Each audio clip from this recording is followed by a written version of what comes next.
Reformasi kembali ke titik nol.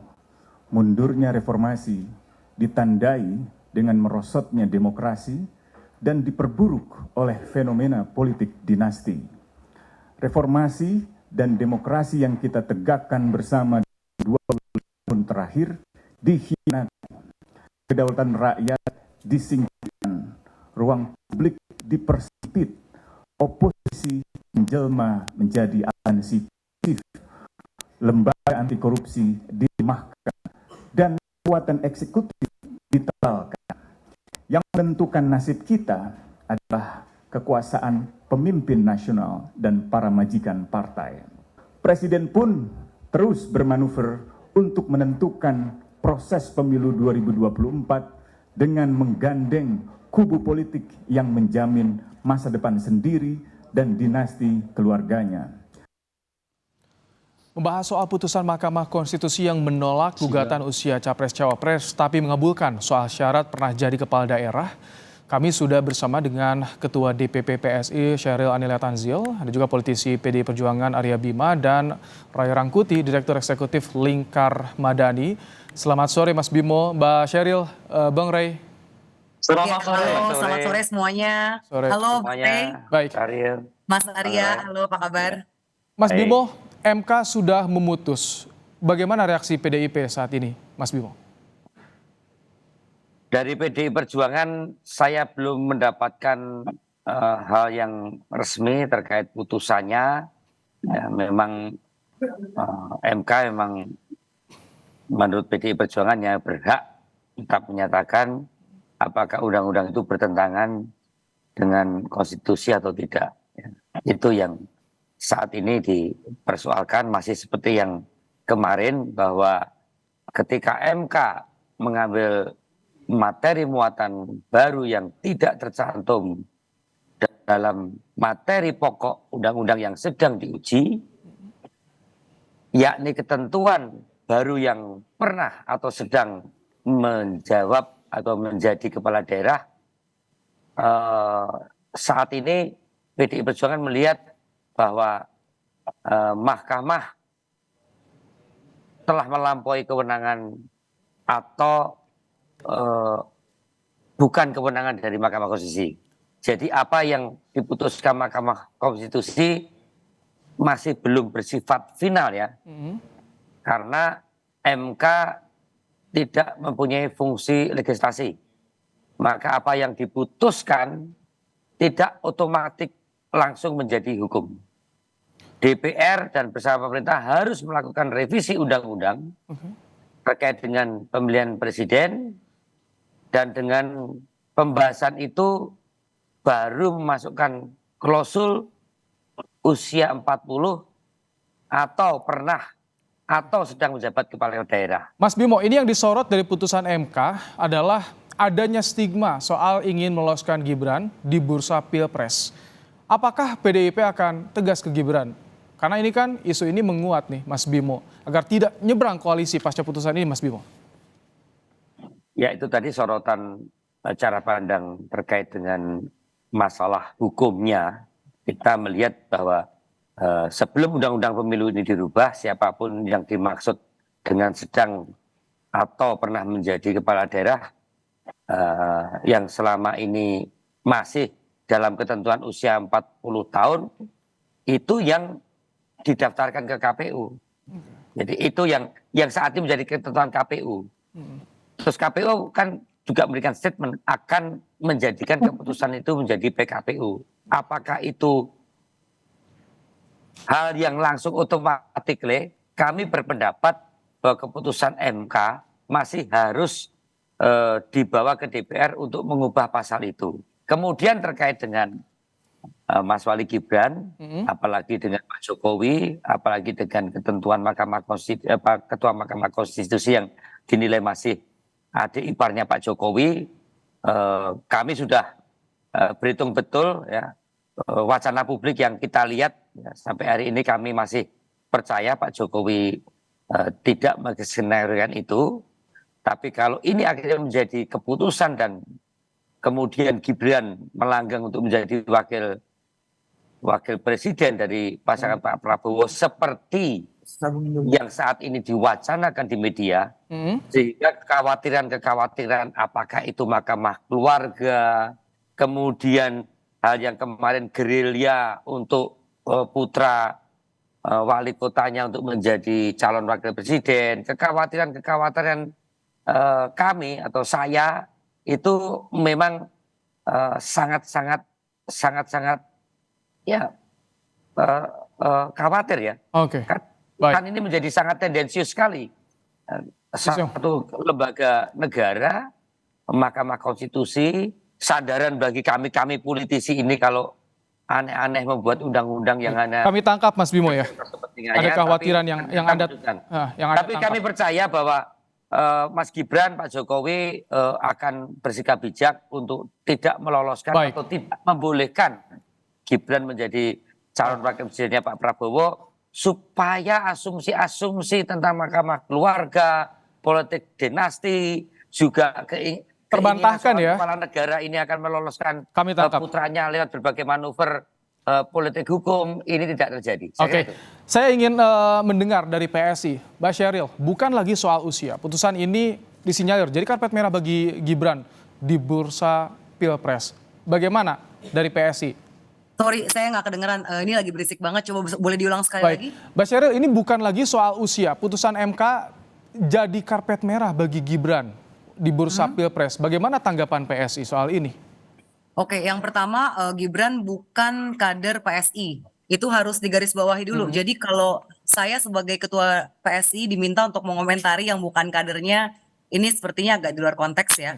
Dan kalau saya membaca-baca dari berita headline media kan juga Mas Gibran beberapa kali menyatakan ya dia menjawabnya juga cukup open statement ya, bahwa ya saat ini usianya belum cukup, dia mau fokus dulu di Solo. Ada statement seperti itu. Saya rasa yang lebih bisa ditanyakan soal ini justru teman-teman dari PDIP nih. Karena saya kan dari PSI ya. Tapi kan ada Kaisang juga di situ, ada dinasti juga di situ, ada keluarganya Mas Wali juga di situ yang Oke, digarisbawahi dulu nih, Mas. Tadi Mas bilang ada Kaisang di situ lalu dinasti. Justru ketika Kaisang sebagai anak biologis dari presiden incumbent memilih partai yang belum lolos parlemen, itu justru bukan dinasti, Mas. Dinasti itu kalau dia kerajaan diwariskan.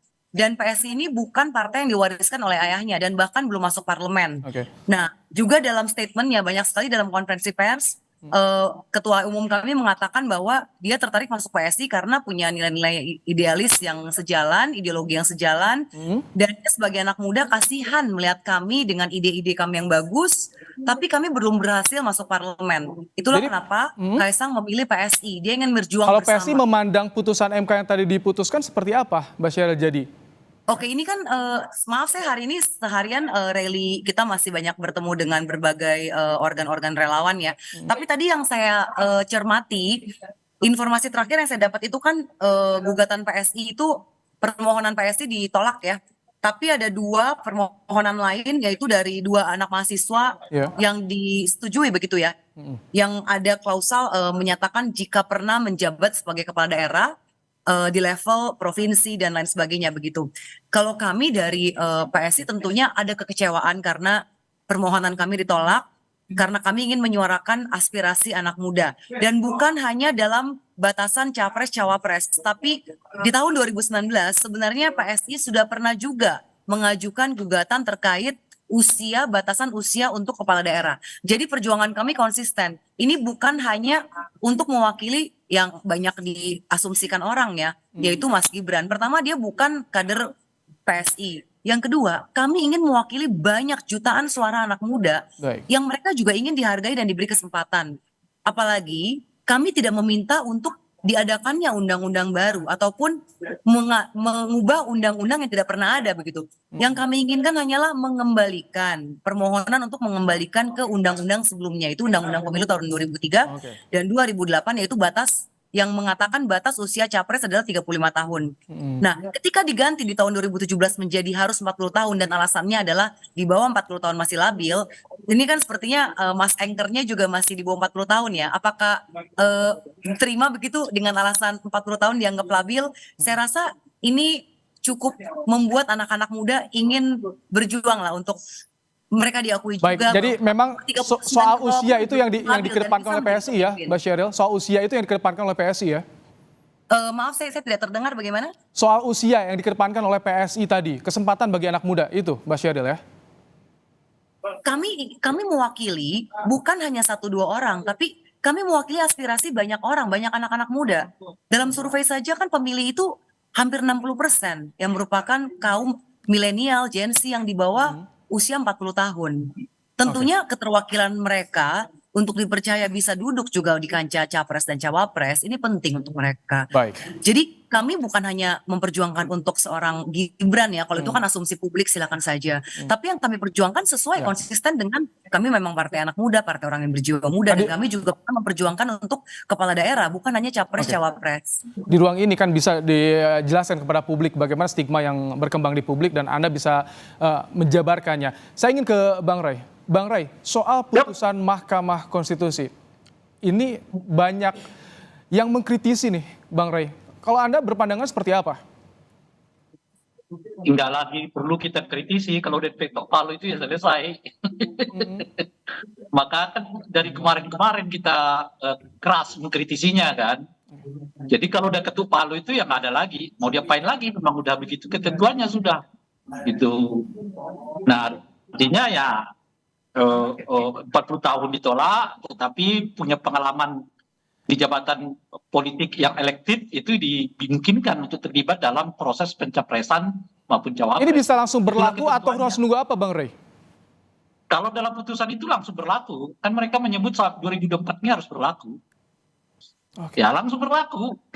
Jadi ya kalau kita mau berdebat ini lagi kan ada gunanya juga, karena udah diputuskan. Ini tadi yang ditanyakan oleh Mas Bimo juga ada celah ya Mas Bimo untuk tidak langsung berlaku, tapi tadi kata Bang Ray langsung berlaku kan Ya. bukan 2024 Mas Bimo. Itu artinya sekarang tinggal dua tuh. Pertama adalah Gibrannya sendiri, Oke. karena banyak diasumsikan Gibran akan didorong sebagai calon wakil presiden dari Pak Prabowo. Apakah beliau mau menerima tawaran itu atau tidak? Tergantung Gibrannya Oke. sekarang ini gitu ya. Apakah ia merasa pantas, merasa etis, merasa strategis, tiga hal itu ya, untuk menerima tawaran itu gitu. Oke. Etis artinya karena dia masih anggota partai politik, dalam hal ini PDI Perjuangan kan. Baik. Gitu loh kira-kira. Mas Bimo. Yang kedua bapaknya masih jadi presiden. Baik. Pasti orang akan mengait-ngaitkan antara anak bapaknya sebagai presiden dan dirinya gitu ya. Pantas itu artinya dari soal kapasitas itu. Ini kan orang baru menjabat 3 tahun sebagai wali kota. Wali kota loh ya, bukan gubernur gitu. 3 tahun pula, sebelumnya kita nggak kenal dia sebagai orang yang mau terlibat terjun langsung dalam dunia politik gitu. Oke. Tiba-tiba melompat, lompatannya 2 kali tuh. Wali kota langsung ke presiden. Jadi ada gubernur di situ tuh yang nggak pernah dialami oleh beliau. Baik. Itu soal pantas. Nah soal strategis ini perlu nih, karena saya tidak tahu nanti Bung Bima yang bisa menjelaskannya. Saya kira PDI akan memiliki format politik baru. Salah satunya tadi dijelaskan oleh Bung Bima, kalau kita tangkap itu adalah belum tentu nanti PKPU-nya bisa lolos di DPR. Iya. Khususnya di Komisi 2 gitu kira-kira tuh kan. Kalau PKPU-nya nggak lolos di Komisi 2, itu artinya sulit dilaksanakan aturan ini pada pemilu Pilpres 2024. Dan potensi menolaknya itu kuat. Oke. Karena kalau kita baca komposisi anggota DPR, kalau ada blok baru, yang blok baru itu nanti dipimpin oleh PDI Perjuangan, saya nggak tahu nih.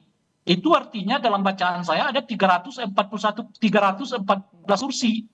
Artinya mencapai 55-60%. Itu dibandingkan dengan Ya, KIM ya, KIM, karena KIM yang berencana untuk mengajukan Gibran secara hitung-hitungan di parlemennya itu gimana tuh, Bang Ray? Itu dia. Kan sekarang itu kalau katakanlah ada blok politik baru, artinya ada 5 partai politik yang berseberangan dengan Pak Jokowi sekarang itu. Kalau jadi loh ya, kalau ada. Oke. PDI, Nasdem, PKS, P3, dan terakhir adalah PKB.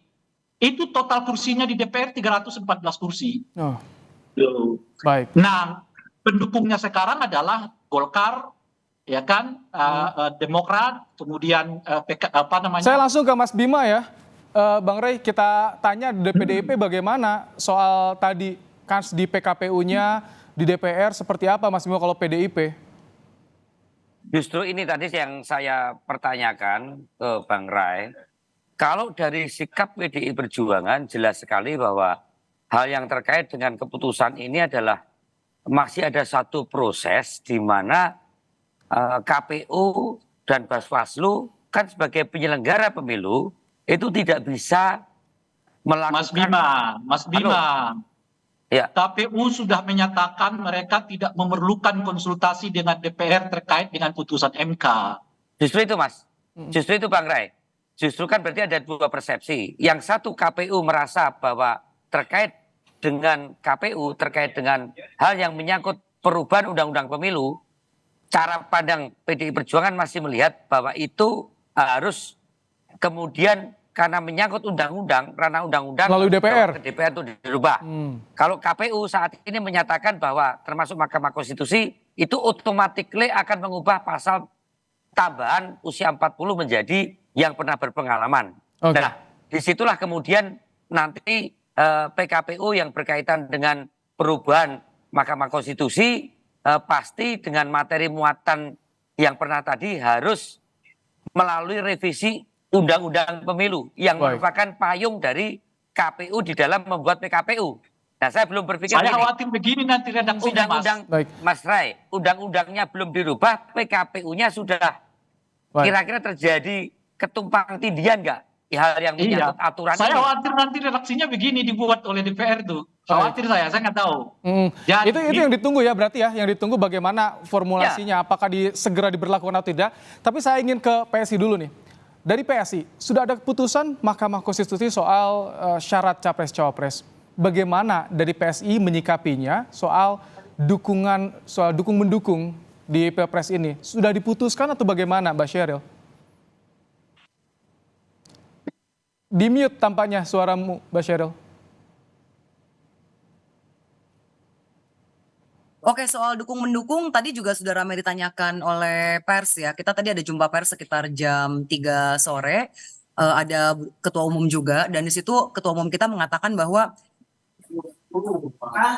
sekarang tidak mau terburu-buru karena begini, yang akan dilakukan oleh ketua umum adalah menyerap aspirasi DPC, DPD, DPW. Kira-kira konstituen kita ini seperti apa kehendaknya? Jadi kita tidak bisa juga langsung menunjukkan siapa yang kita dukung dan itu berkali-kali berulang-ulang dikatakan. Jadi jangan dikira karena saya adalah anak dari Pak Presiden lalu karena saya dengan Gibran ada hubungan keluarga, kalau Gibran maju saya langsung ke situ. Tidak, tapi saya akan mempertimbangkan bagaimana aspirasi grassroots kita dari DPC, DPD, DPW. Itu jelas sudah berkali-kali dikatakan oleh ketua umum kita. Dan saya ingin meluruskan juga ya ini teman-teman di sini. Pengujian materi di MK itu adalah jalur konstitusional yang tersedia dalam sistem demokrasi untuk menguji undang-undang apakah sesuai dengan konstitusi atau tidak. Dan yang sedang dilakukan penggugat bukan mengubah konstitusi, tapi menguji sebuah aturan apakah sesuai undang-undang dasar atau tidak. Banyak yang kelihatannya salah paham dan menganggap proses di MK sebagai sebuah pelanggaran atau keinginan mengubah konstitusi dan itu keliru. Ini salah satu poin yang harus diluruskan karena ada banyak narasi bahwa angka di MK ini adalah pelanggaran konstitusi atau upaya mengubah konstitusi. Baik. Soal dukung-mendukung, PSI masih menunggu. Mas Bimo, singkat, kalau dari PDIP bagaimana? Soal Cawapres Ganjar bagaimana? Sudah diputuskan Mas Bimo? Pasca putusan MK? Oh belum, sekarang segera akan diputuskan oleh Ibu Ketua Umum beserta partai-partai politik pengusungnya. Hari Rabu? Tepatnya. Hari Rabu? Insya Allah mungkin. Baik. Bang Ray, singkat pasca putusan ini, bagaimana? Apakah ini harus segera disikapi oleh partai politik? Bagaimana, Bang Ray? Iya, saya berharap PSI yang maju ke depan untuk menyatakan bahwa putusan ini potensial akan menguntungkan para pemilik dinasti, begitulah kira-kira. Sebagai partai yang mengharusutamakan pemberantasan korupsi, salah satu pangkal dari korupsi di Indonesia itu karena maraknya dinasti politik. Baik. Nah, tinggal kita tunggu PSI apakah akan berani tampil ke depan untuk menyatakan menolak segala bentuk dinasti politik dalam bentuk apapun di Republik ini karena dinasti pada faktanya saat ini hanya menyuburkan tindak pidana korupsi. Baik. Kita tunggu kiprahnya PSI. Baik. Terima kasih Mbak Reng Rakuti, Mbak Sheryl Tanzil dan juga Mas Arya Bima. Terima kasih telah menyampaikan pandangannya dalam program Kompas Petang sore hari ini.